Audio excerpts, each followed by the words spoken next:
Welcome back to the Surrey Watch Guy, everyone. I'm Dan, and today I'm reviewing the Omega Seamaster Diver 300M 43.5mm in ceramic and sandblasted titanium. Now, if Darth Vader were ever to need a dive watch, bloody unlikely I know as he's always in space, this watch would certainly be it. It really does go pretty well with his mask and cloak. I've come to call this watch the Dark Side of the Sea, as it shares some similar design traits with the Dark Side of the Moon Speedmaster collection which Omega makes, which are also made of ceramic. Released in 2019, this watch I liked immediately, but what with some other watches on my mind at the time, and being anti-ceramic also, I put it to the back of my mind. Why anti-ceramic, I hear you say? Well, I always associated ceramic with weakness due to hearing horror stories of owners dropping their watches and the case shattering. I'm sure these things do happen from time to time, but thankfully it's a rare thing. But I've very much warmed to the material of late, and I'm really appreciating the aesthetic that it possesses. My friend Steve recently bought one of these watches after falling out of love with his orange 8500 Planet Ocean, and as I hadn't seen one of these watches in the metal, or ceramic rather, he kindly lent it to me to do a review with. Steve, thank you so much. I really appreciate you lending this to me. I've only had the watch for a week, so it's by no means the most definitive review, but it's a review nonetheless. Let's dive into the specifics. The reference number for this watch is 210.92.44.20.01.001. It's got a case size of 43.5mm with a case thickness of 14.5mm. The lug to lug length is 51.4mm. It has a lug width of 21mm. Next to the No Time to Die, you can see that although it's only 1.5mm bigger at 43.5mm case size, it actually does look quite a bit larger. But the all black certainly helps to keep the size in check, if that makes sense.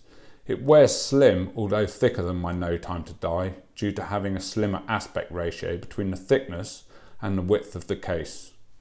So, the whole case of this watch is fashioned out of solid black ceramic. It's got the curved lyre style lugs with their unique beveling. The sides of the watch are satin finished, which you can probably see in the light here, and Omega have done a really great job of it. Over the top of the lugs it's been polished, and despite being an all black colour, you can really see the difference in the finishing of the polishing versus the satin. The bezel on this watch is made of satin finished titanium and comes with the scallop style that's really famous with the Diver 300M. As I've said in a previous video about my Diver 300M No Time to Die edition, the scallop bezel really does look great, but it's a pain to turn if wearing gloves or your hands are wet. The coinage bezel, in that respect, works much better and makes for an easier turning action. However, when turning this bezel, the action is solid and the clicks are reassuring in an accurate way. The bezel insert is made of black ceramic and it's high polished and comes with a contrasting white enamel diving scale. And yeah, it looks really nice. I just wish they'd made it a loomed bezel like on the No Time to Die edition. It just would have been perfect for this watch. Maybe in a future update, hey Omega. The dial on this watch features the famous wave patterning, which made a return to the Diver 300M collection in 2018. However, whereas the stainless steel models have laser engraved waves, the waves on this dial are actually in positive relief. The waves are shiny against a matte dial. It's much more subtle and refined than the steel version, and I feel it captures and plays with the light in a much nicer way. All the dial text is in white, which keeps the monochrome look intact. The indices are applied and filled with white superluminova. Legibility is off the charts here. The loom glows bright blue, apart from the minute hand and bezel pip, which glow green to aid time telling whilst diving. The hands are the skeleton style, which is synonymous with the Diver 300M collection, and they look really good, but the lack of Luminova material makes timekeeping a little harder at night than with the broad arrow hands that are found on other Omega watches. One of the most important things to me in a watch is dial symmetry, and this watch is no exception, and having no date is absolutely perfect for me. And anyone who's been a long time viewer of this channel will tell you that I'm a no date fan. Just look at that dial, just simple and beautiful. The sapphire crystal on this watch is slightly raised above the height of the bezel. However, it's not domed, but it does feature an anti-reflective coating on the underside, which really aids legibility and makes the dial pop. The conical shaped helium escape valve is ever present at the 10 o'clock position and is also made of satin finished titanium. It lets somebody know that you're wearing an Omega dive watch, but I think like all the other watches, the Planet Ocean, it would just look so much better without one, in my opinion. I just think they're so ugly and totally unnecessary. The screw down crown is also fashioned from satin brushed titanium, and when you unwind it and turn it, it's buttery smooth, and setting time is very exacting. It's absolutely wonderful. It's so smooth.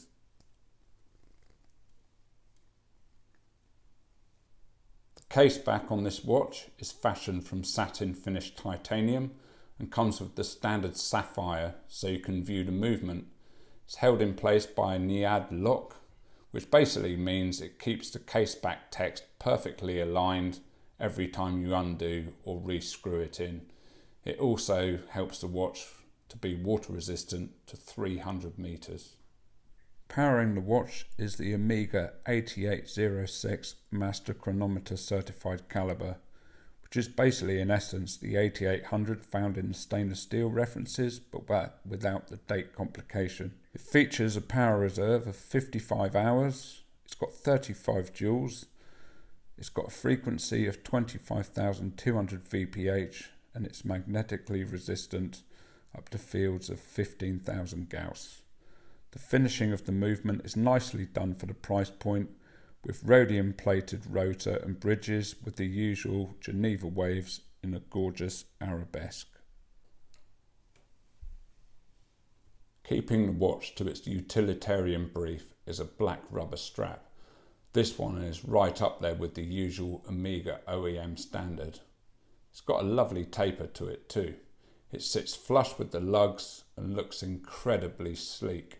The main part of the strap is matte finished with satin twin ribbing on the top, and underneath there's some gentle waves that help the watch grip the wrist whilst also allowing sweat to evaporate if it's a hot day. It's very supple and hugs the contours of the wrist extremely well. At the end of this strap is a tang buckle that Omega have fashioned from solid ceramic. They could have cut corners easily and just machined one out of titanium and satin finished it, but this is a little masterpiece, and it truly shows off how much Omega have learned over the last decade about how to work with ceramics. To the untrained eye, this could easily be mistaken for metal, such as the finishing and shine. Personally, I feel a deployant clasp would have been more suited here, being that the watch is ceramic, and when you're putting on a watch with a tang buckle, you sort of rest the watch case on your thigh whilst you secure it. Who knows, maybe they'll release a future dive watch with one. On my round 17cm wrist, it's probably right at the extremes of what I can personally pull off, and it's probably a little big. However, the rubber strap and thinnish case help with the overall wearing experience. It feels rock solid with a reassuring heft despite being light and being made of ceramic and titanium.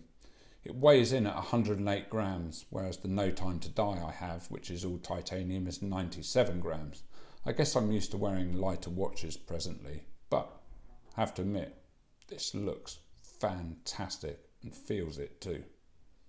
It's a tough watch to quantify, this one. It's a tool watch, yet it's made of ceramic.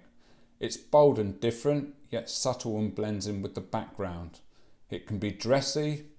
I would wear it with a tuxedo or a suit, yet it could equally be at home on the wrist of a Special Forces soldier dressed in the black kit. Negatives, well, I'd like to see it in a 40mm case just because it fit my wrist better, and well, I'd like it without the helium escape valve. Although I love Omega as a brand, I just wish they would create an integrated system rather than that ugly warp protruding from the case.